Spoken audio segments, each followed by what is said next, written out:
Okay, we're going to go ahead and get started. Welcome, everyone. We are going to present on how to create 3D apps using only 2D data. This, just to give you a little bit of background, a lot of you have talked about how getting started with 3D, building 3D apps can be a little difficult, especially if you don't have 3D data. So the goal of this session is to help get over that hump so you can start to build 3D apps with what you already have in-house. So you don't need to go try to find 3D data without in other means. So basically with your own data, you can go ahead and start building 3D apps. So we're gonna go ahead and introduce ourselves. My name is Christian Ekenes. I live in Redlands, work on the JavaScript API, primarily on 2D visualization, but I also help with a little bit of testing on the 3D side. And I'll pass it over to Raluca. Hi everyone, my name is Raluca Nicola. I'm a product engineer for the JavaScript API. I specialize in the 3D part of the API, and I work with an awesome team in Zurich, Switzerland. So I'm happy to be here with all of you and show you what apps we can build using only 2D data. This is just to make sure that everybody is in the right room here. You will learn how to create an app like this one when all you have is 2D data, like lines and 2D points. And Christian will show you how to create a 3D analysis app, and his primary resources were also 2D data. And then in the end, we're going to show you a bit like skim through some easier examples and just to give you some ideas of what else you could build with 2D data. This is gonna go like, I'm gonna talk roughly 20 minutes about the hiking app, and then Christian will present his analysis app also in around 20 minutes, and then we'll have 10 more minutes at the end to look at other visualizations. So let's get started with the hiking app.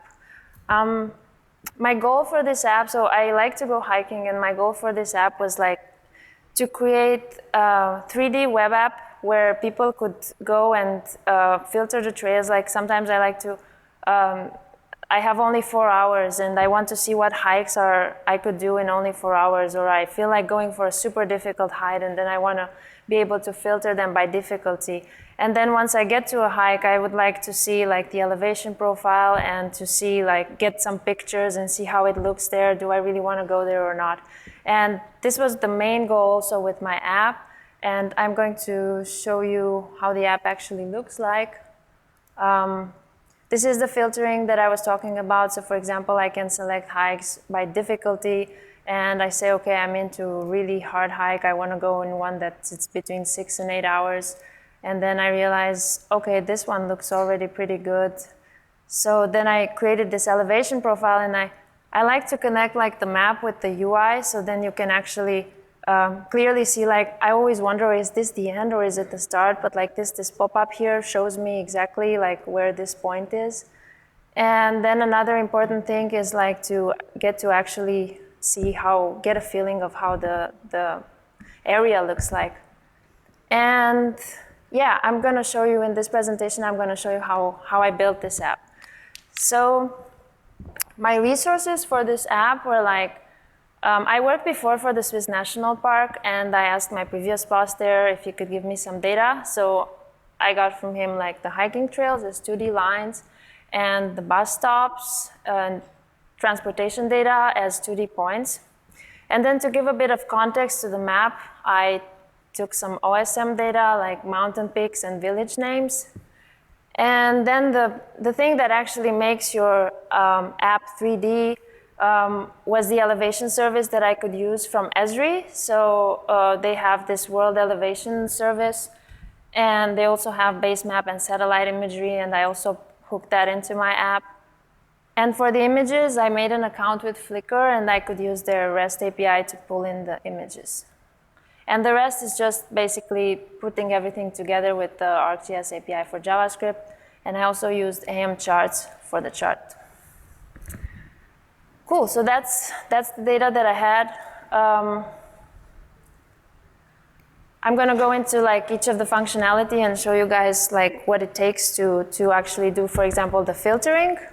With the JavaScript API, this is just a definition expression.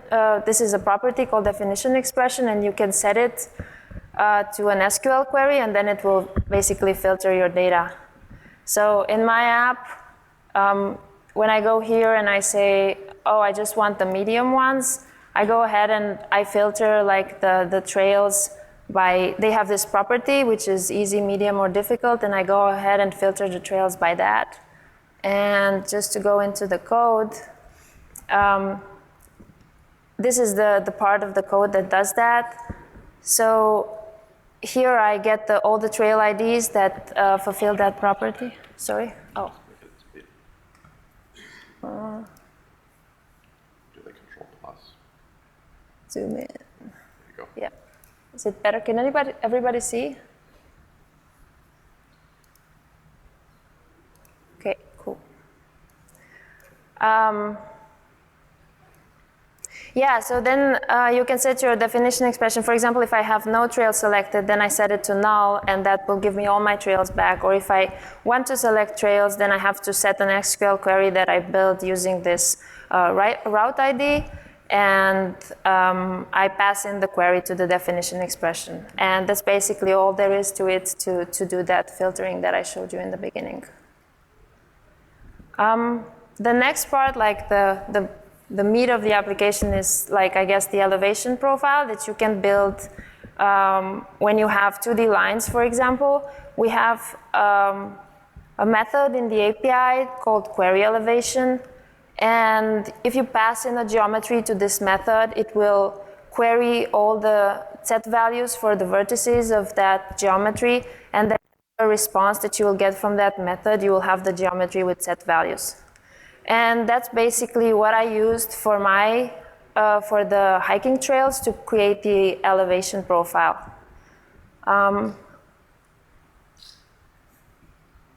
So here, for example, I queried the trail for the, oh, I'll just show you the code actually, it's much better than this. Query elevation. Okay. So with this method here, query trails, I get all my trails. This is this one here, and I just want to get all the hiking trails, and I set return geometry to true so that I can get the geometry.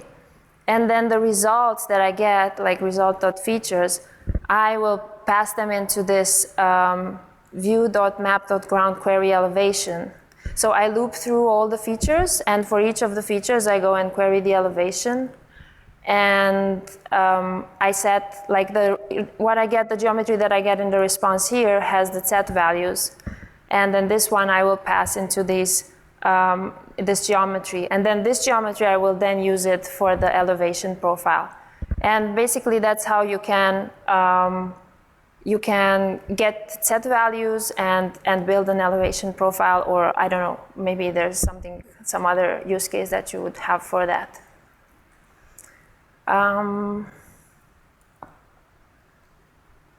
One other thing there is to say, you can have, like for me, I used this, the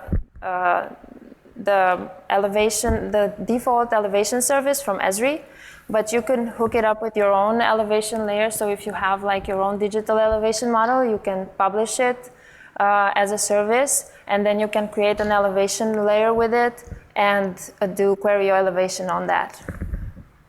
So this is in case you happen to have a better maybe elevation service for that region.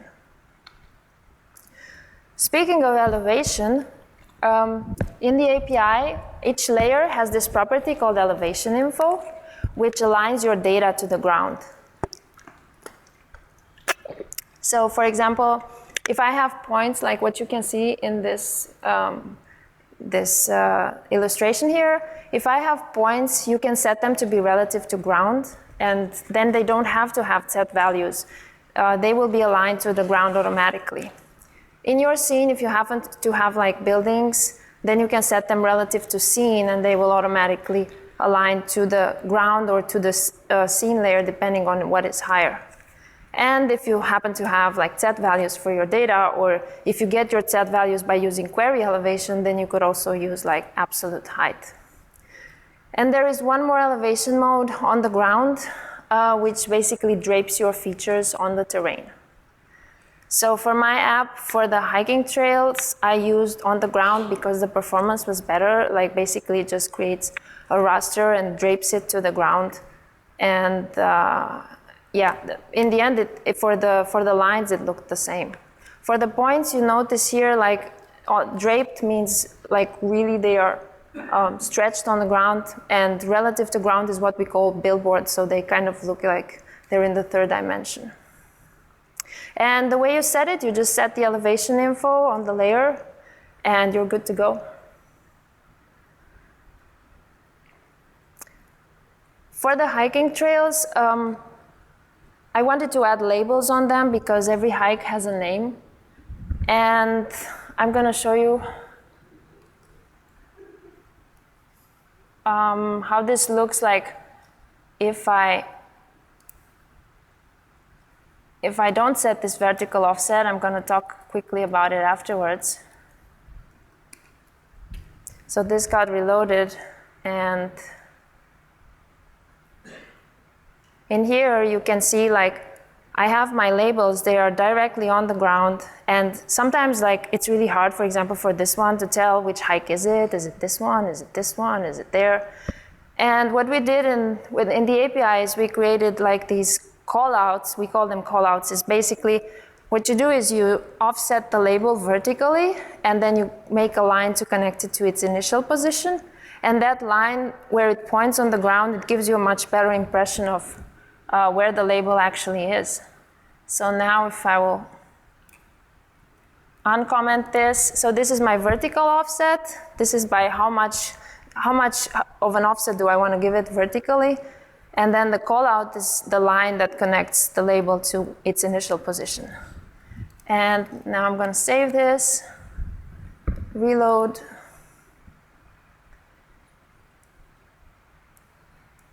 And now you can see like the callouts that I was talking about. So for example, for this one, it's much clearer where it is.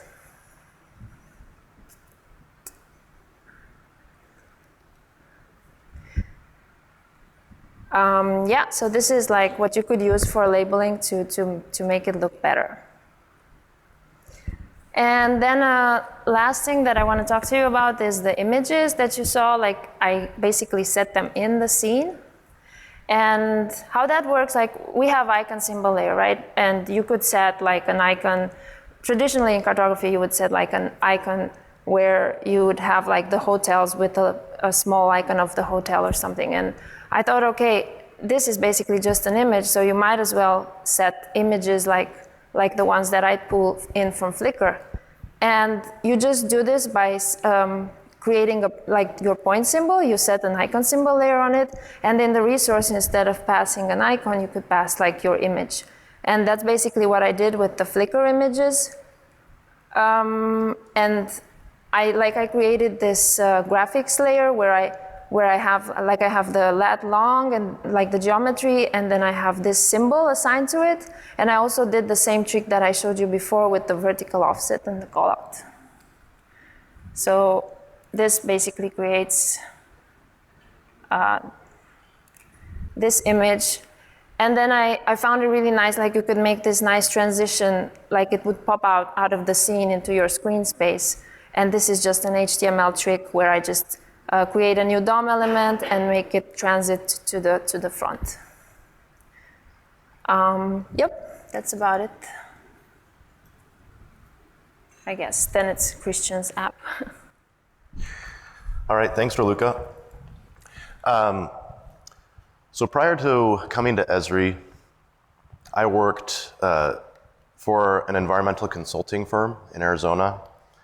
And so I reached out to one of my former colleagues recently and asked him, first of all, do you have any 3D apps, or do you use 3D in your work? And then he said no. And then I followed up and said, do you have a use case for using 3D, or would you like to use 3D? And he says, absolutely. we have this scenario where we have to check for airspace encroachment. And we currently have a 2D app that does this, but it doesn't visualize what's going on very well. And so he proceeded to explain this scenario. So what we did in the environmental consulting world was we primarily worked with utility companies, power companies, people who were siting for maybe they were wind farms or transmission line corridors, and we would have to map these projects and make sure they didn't interfere with sensitive land. We had to check land ownership, things of that nature. Those are all 2D data analyses. And so he described to me this scenario where you may pass all of these requirements in the 2D world, but there are certain there's certain jurisdictions of airspace that pertain to the military that prevent people from building in certain areas, and that causes a lot of issues. So I decided to check out this data. So I'm gonna switch over. I actually found, this is open data. I go to the ArcGIS open data site, and you can find all of this there. So I encourage you to check out this open data site if you haven't done so already. You can find all of these, they call them MTR segments or military training routes throughout the country. So he works in Arizona, and he actually provided me with a subset of the data he works with. These are polylines, but what this data contains, if you look at some of these attributes, you see an upper elevation, a lower elevation, and then a width from right to left along, so they're basically center lines. And so he generated polygons that basically show the width of these segments, but they don't show any depth to them or any placement in the vertical space. So I took that data and I created this simple app in a matter of a couple of hours, give or take. And so I took his polygon data, and you can see I extruded it based on the actual height, and also placed it in the air depending on if it was at a certain elevation. So you can see that a lot of these overlap, some are stacked on top of one another, and therefore I can see why it would be difficult to visualize this in 2D. So his case was, I want to be able to input a project area and see and enter project height and see if there's any risk for encroachment. And so this risk deals with if I am within 100 feet of any of these zones in the vertical sphere or the XY space, then that is a high risk for encroachment. We don't want to deal with that. If there's a medium risk, it's within 200 feet, and then low risk is 300. And if you're outside of those ringed buffers, then you're good. So I went ahead and added a project height of 100. That's a common project height that he deals with. And then, oh, that cleared. Provided a way to sketch, say, a project area. I just want to add a disclaimer here. We do not support sketching in 3D. So I'm taking the 2D tool and bring it into a scene view to do the sketching. So I'm not encouraging you to do this. I'm just giving you a proof of concept for this particular 3D analysis app. And so if you run the analysis, it immediately will check for these intersections. And so I'm kind of faking this 3D analysis in a way. I'm using the geometry engine in the 2D space to see if there's any intersections. But regarding the 3D, I'm just using the attribute data to see if it's within a certain threshold of these elevations provided by this data. So I can immediately see these MTRs that are at a high risk for encroachment in this project area, and I could see one where it's at a medium risk. So I showed this to him and he said, okay, that's cool, that's great, but we deal with, we're dealing with wind farms right now, and I would like to be able to input a CSV file and check to see if those encroach in any of these zones. And not only that, I want you to visualize it with 3D symbology. And I'm like, okay, that's cool. So I got this fake CSV data. It's actually real windmill data. I just moved the actual locations to this area. So you can drag and drop it, and immediately you'll see the points show up on the map, and also it'll take the height attribute And so what I'm doing is that I create a CSV layer when I drag this in, then I'll show you the code in just a minute, and I query the CSV layer on the client for the maximum height, and that's what I get back. It's 124 feet, and so it'll check if it's within these thresholds, if there's a high risk or not. So I'm using 2D symbology here, and if I zoom up to them, I have these nice 3D windmills show up. Okay, and again, this is all just 2D data, and I'm just using the ArcGIS API for JavaScript to symbolize this in 3D. And I'll show you how that can be done. So we have in the API what's known as, actually before I get into that, let me pop over to PowerPoint again. Okay, there we go. So we have attributes for a ceiling elevation and a floor elevation. And if you're familiar with the rendering capabilities in the API, you'll note that we use visual variables to either size our features or add a color to our features or perhaps rotation. In the case of the 3D world, when we talk about visualization, there's two aspects of it. There's this thematic idea of visualization. So I'm visualizing a thematic attribute such as, this case, high, medium, or low risk. I would call that a thematic attribute. And then there's the real world attributes such as size. And so I want to show real world size here. I don't have an actual height attribute for each of these zones, but I do have a top elevation and a bottom elevation. So I can actually use an arcade expression to calculate the height, just subtracting the top from the bottom. And that's what you see in that code snippet there. So when I create a size visual variable based on a real world value, all I have to do is I set a simple object, set the type to size, and in the value expression property, I just put in my expression, in this case, the attribute that has that max elevation and the attribute with the lower elevation, and then I can set my units with the value unit property. And that's all there is to it. It's a pretty simple idea. Then you input that into your render. So if you see the code snippet off to the left, at the very bottom of that, there's this visual variables property. You just put it in there, and it will create that extruded polygon for you. And so you don't need, if you already have a height attribute, you don't need to do this calculation. You can just reference that field value, and it will take care of it for you. So really, in this app, we're dealing with three different 3D concepts. That's one of them, extrusion. The other idea is elevation offset. And Raluca already alluded to this with her labeling and icons in her app, but you can also do you can also do real world offsets. So in this case, I used the floor elevation. I checked with the data and made sure that the floor elevation was an offset from the surface of the ground. So it's not an absolute elevation, as Raluca talked about. It's actually a relative distance from the terrain to just up in the air. And so all I have to do is I set the mode to elevation, the elevation mode to relative to ground. And then I can use another arcade expression. In this case, I'm just referring to that bottom elevation. And so it will automatically place it that distance above the elevation terrain. And again, I set my unit to feet because that's what we're working with. So as far as the realistic looking symbols, those are in the API known as web style symbols. We have out of the box a bunch of symbols that you can use right away, and I'll show you where you can find those. But it's pretty simple to use. All you do is you refer to the name of the symbol, and they fall in one of different categories of styles, and you refer to that style name, and you have it out of the box, and you can apply it to your render, your points. So in this case, I just set that symbol to my points, so they all have the same symbol. These are clearly cranes or tower cranes.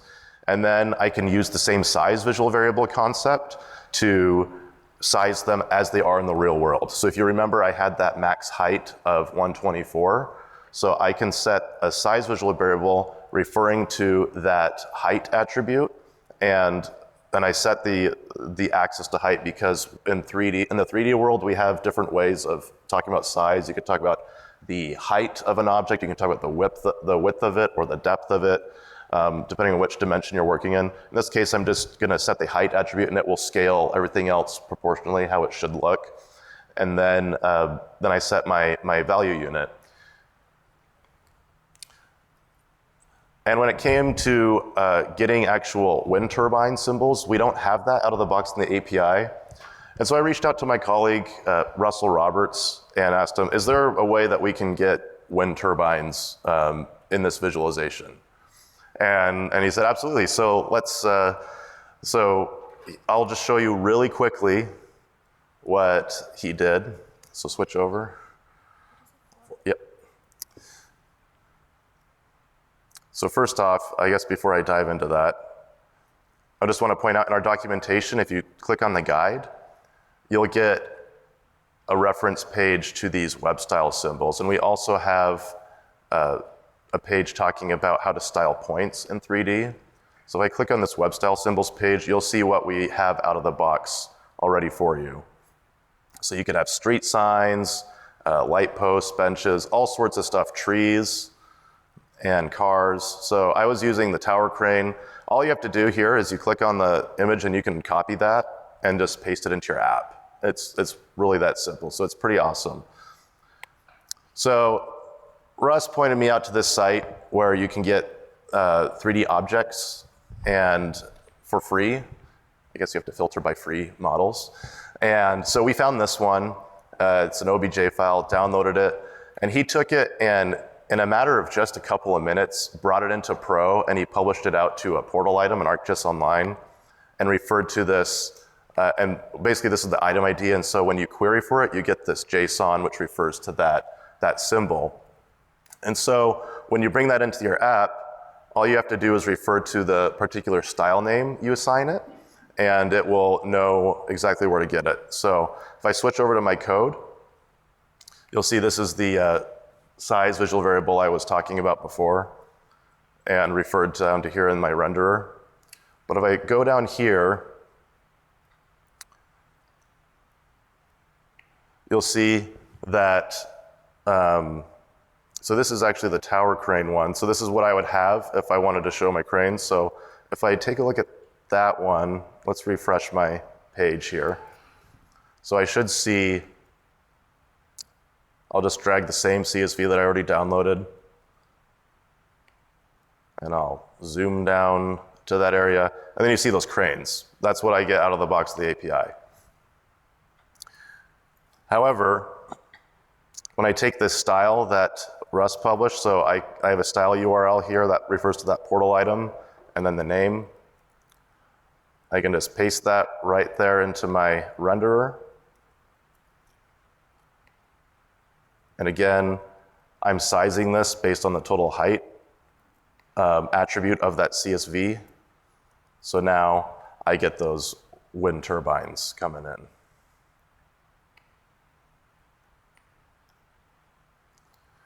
Something else that's cool about this app is that you can actually change the height of the project. So what my colleague is dealing with right now is there's a lot of encroachment with these 300-foot tall wind turbines, so we can actually update that, and it will update the risk for encroachment on all of those. So it's a pretty simple app that, when I say simple, I mean it's simple in concept, and the code itself too is quite simple as well. It's just a matter of getting all those pieces together and showing what you can do. And that's a real world use case that he can use right away with his projects. So how am I doing that analysis? You're probably wondering, what does that actually look like? So I have this classify features function. Do I need to blow this up, by the way, or can you guys all see it? Raise your hand if I need to make this bigger. Yeah? Okay.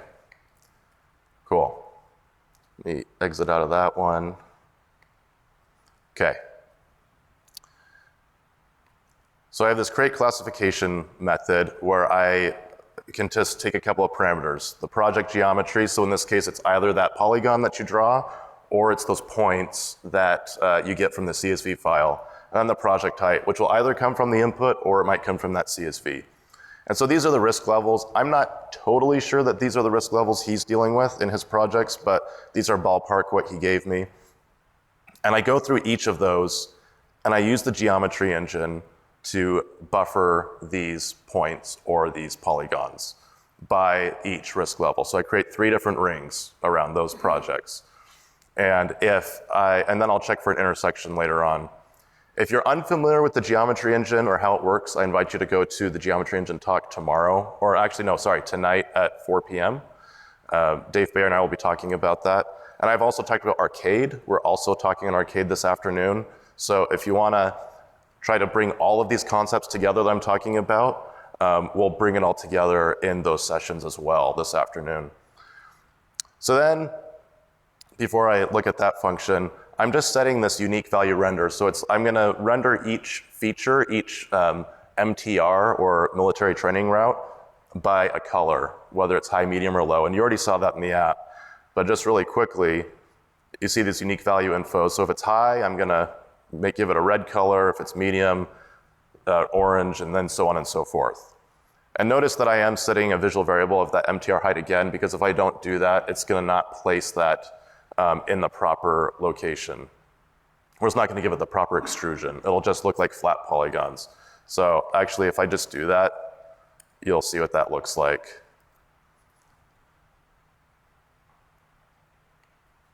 So they should be there, but then when I do this, if I don't reset that, you see how they look flat? Even though they're placed at the right elevations, they're not extruded properly. Well, they're not extruded at all, actually. They're just polygons, which may or may not work, but in this case, he wanted to see what it actually looked like in 3D space. And you'll notice instead of setting a field where I have that classification, I have to determine that on the fly on my client. So I can actually pass a function to do that for me. A lot of people don't know you can pass functions as fields. We don't necessarily encourage it because you can do all sorts of crazy things in there to impact the performance of your app. And also it's not persistable. You can't save this to your layer and persist it in ArcGIS Online or share it to other apps. And that's all because of security concerns. So this is the function I'm passing. So it basically goes through each feature in the layer, and I'm grabbing the ceiling elevation and the floor elevation, and then the geometry of each feature, so I can check to see if there's risk for encroachment. So I set the risk to none by default, and then I go through each risk level, and I get the value of that risk level, whether it's 100, 200, 300 feet, and then I check to see if there's a height risk. And again, this is not a 3D geometry operation by any means. It's just checking using a standard JavaScript with the attribute values. So I take that bottom value and I want to do this fake buffer, so to speak. So I go down towards the ground by the buffer value. So it might be 100 feet, might be 200. And then I check to see if the height of the project is greater than or equal to that. And that's the essence of intersect, right? If it's reaching that height, then it's going to return true, and I'm going to have some kind of risk for encroachment as long as that same polygon intersects in 2D space as well. So that's where the geometry engine comes in again. So I check to see if there's an intersection between the geometry and that buffered area. And then I return that as one of these values, low, medium, or high. And that's how I get that on the client. And that's why it performs so quickly, is it just goes through and I don't have to do any queries or geoprocessing or anything like that. This is just to give someone a preview of what issues they could be dealing with when working with this kind of analysis. And with that, how much time do we got? 30, okay, cool. So let's take a look at a few other samples really quick. These are found in the documentation. Basically, you'll find that while we label these as 3D samples, a lot of these do only contain 2D data. So this is one that was one of our first 3D samples. It shows that you can not only render 2D data draped on the surface, as Raluca already showed you, but you can tilt and go underground. So in this case, we're looking at oil and gas wells, which are points, and then they have this depth attribute, which we go down by that depth. And I know that's not actually what it looks like in the real world. A lot of these can be vertical wells, and so they have different shapes to them. This is just to give you a sense of what you can do with 2D. So if you, sorry, I meant horizontal wells. So if it's just a true vertical well, then you could do something like this to give you an approximation as to what it looks like. But these are going down by the actual depth values of the well. So you'll see that depth here. And again, I'm using the size visual variable and that axis property to help me out with that. And then these are earthquakes reported by the USGS, sized in 3D thematically based on their magnitude, but they are actually placed at their actual locations using their depth attribute. So if you look up to the code on the left, we zoom in a couple levels, you'll see how that all plays out with the visual variables. And we're not going to go into too much depth on this. But just note that you can find this in our documentation and see that, this is an app that takes just over 400 lines of code in one file, one HTML file. So you can do some pretty powerful things. If you do a search for web style in the sample code section, you'll see these two samples. This, sorry, not this one, or that one. You'll see this one come up. And this basically just takes 2D tree data, which is awesome data because it contains a number of size attributes that you can get the height of the tree using the height field. You can get the width going from east to west, the width going from north to south, and so you just set those size variables on these, and then use a web style symbol. So in this case, I'm using a default style in the API. This other tree, so it's basically just a gray tree, and I want to apply color to do with some kind of thematic attribute visualization. And so I just do that, and I get this 3D looking app. I mean, it is a 3D app, but it looks like the data is 3D when it's not. I'm just using the attribute data to my advantage. This is also another cool one we have where we have different points for, it's city type objects, so it could be lampposts, benches, even trash cans here, or newspaper stands. And you can see how detailed these symbols are. These are pretty awesome. And you can see how even the lighting settings of the web scene kick in, so they apply to these objects as well. These are 2D data points with the size attributes that we apply to them. And there's the trees as well and the taxis. So you can create these apps with your 2D data right away. And then this is a more basic example, not quite as sexy as the textured buildings, but a lot of you have 2D building footprints, but you might have a height attribute, so you could do a quick and dirty 3D visualization of those buildings by extruding based on that height value. And again, that idea of the size visual variable with real world units is going to get really, really familiar as you start playing around with it. And this is another sample where we talk about the elevation options that Raluca talked about, where you can play around with the relative to ground or relative to scene to see how the placement of your 2D points is affected. And note that you can, even if you don't have a Z value per se in your data, you can use attribute data to change it.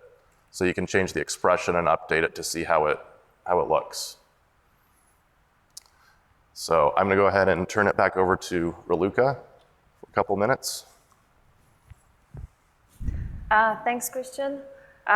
This is just a little bit of fun at the end of the presentation. So I spent a bit of time, like 1 hour or so. I took some contour lines from a website that generates them automatically from SRTM data.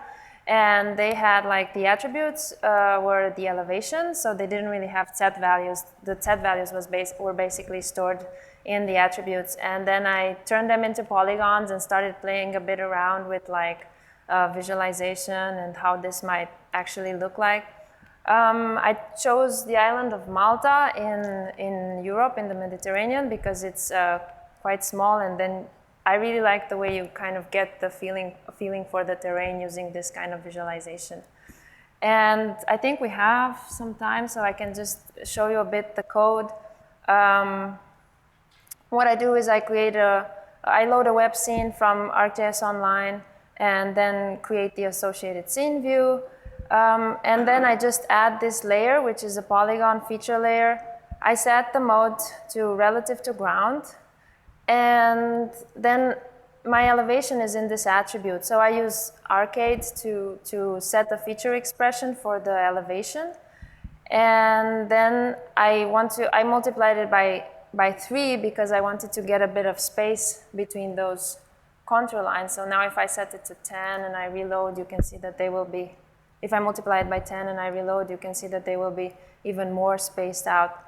So this is just to show you a bit like how much you can play with the elevation just from your attributes. You don't need to actually store it in the geometry. And what else did I do here? I set a renderer where I have this extrude type, like the same one that Christian used for his analysis app, and played a bit with the colors, like for the elevation. I set them as visual variables so that they have this nice gradient.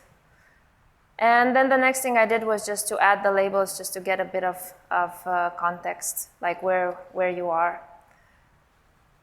And yeah, that's about it. Feel free, I hope we inspired you guys to play around a bit with this and to pop out your 2D data. Yeah, so at the end we want to, like we also have some links that you can look at. This is like some samples. Feel free to check our SDK for the samples. And Christian wrote a really nice ArcUser article on exact same topic, like how to create 3D web apps with 2D data. Here's a link to my GitHub for the hiking app if you want to check it in detail, and a link to Christian's analysis app. And do you want to show some more, Christian? No, I'll just switch over to point you to my GitHub repo where this is contains all the demos for all my presentations, but this is for this particular presentation. You can find it at this link. I have that app that I demonstrated to you in there. And also in this README, I link to Raluca's demo as well, so you can get access to it from there. But yeah, that's all we had to show you. So thanks for coming out, and we'll go ahead and field any questions that you may have. Yeah.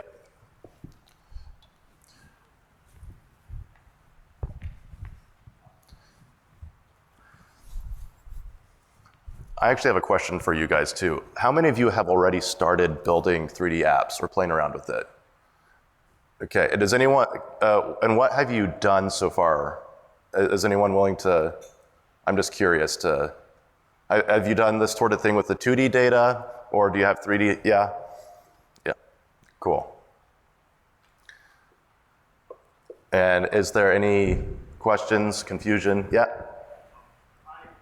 I created bins for a small area and was disappointed when I couldn't upload those bins into a scene layer due to too many features, exceeding too many features.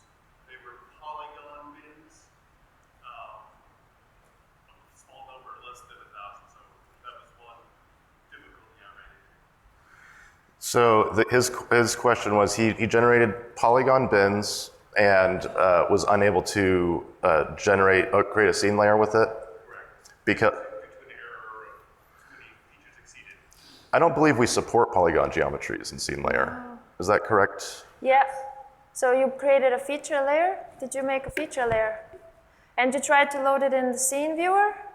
So the scene viewer has this limit of 2,000 features, but you might want to try it with the API because there we don't have that limit. We do have a limit, I think, around 15,000 features. I mean, it's not going to perform well, and we know that. We'll be working on that, on this feature on demand layer.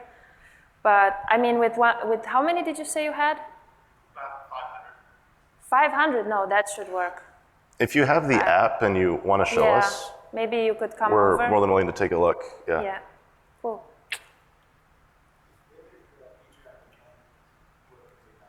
Sorry? Any idea when the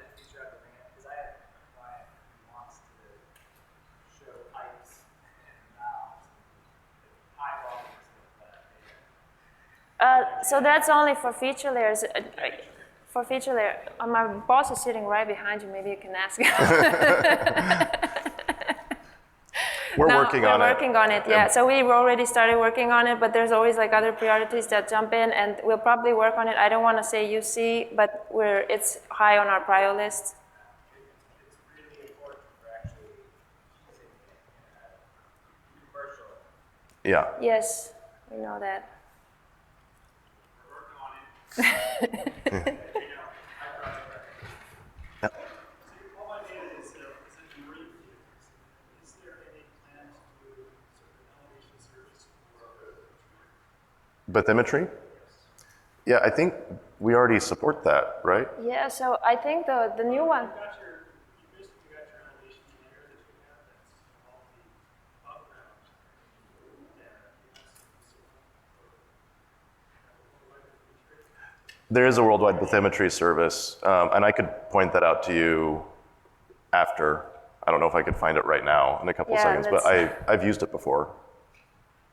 So, You used it for your salinity Yeah. analysis, right? yes. Okay, so let's catch up afterwards. Does this elevation surface cover the whole world? Yes. Yep. Covers the whole world. I'm not think, sure it's like, the same. It's not the same resolution So throughout the the world. worst resolution I think is 30 meters, but you could get better than that. Like I think now they announced it. They put on this. Was it I don't remember the name, but we have a new elevation service now, and it's like the resolution is 30 meters. But depending on your region, it might even be better. That's the one that I used for the hiking app. And it was like, it was surprisingly good. Like all the peaks of the hikes were like just some meters difference to the real, like the real height.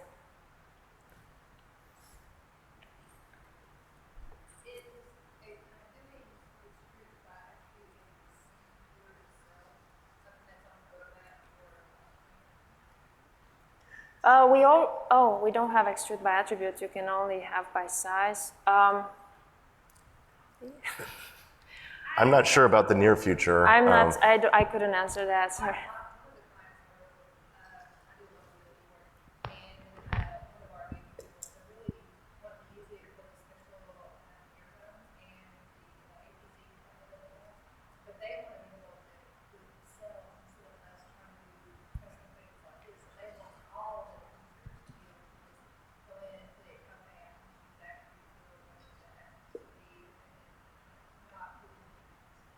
And they do that using the scene viewer in online. Did I get this right? No, they would like to. Okay. Okay.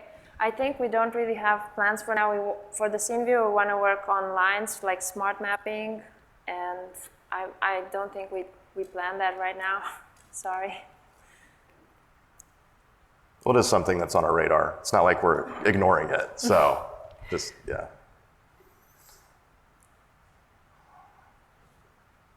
Any other questions? If you created like 3D apps too, feel free to come show us, and we're curious to see what you've built. Yeah, go ahead.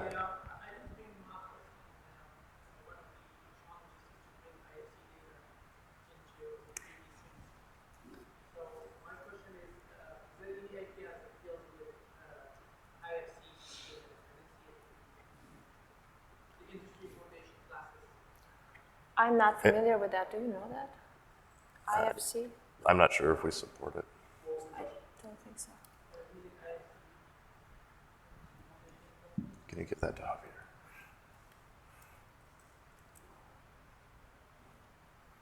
Yeah, we're not sure, but if you come to the JavaScript island and ask, we can Maybe better somebody could answer help it. you. So I'm not sure what data that is. Sorry. It's a data that you can export from Revit. Oh. IFC, and then you Oh, no, so you would probably have to write your own importer for that. So we have this new mesh geometry type that you could maybe use to write your own importer for that data, but we don't support it out of the box. We're doing Revit as a data source, that is Pro, ArcGIS Pro. So that's the way that we feel like we can then export it out to multi-page or multi-line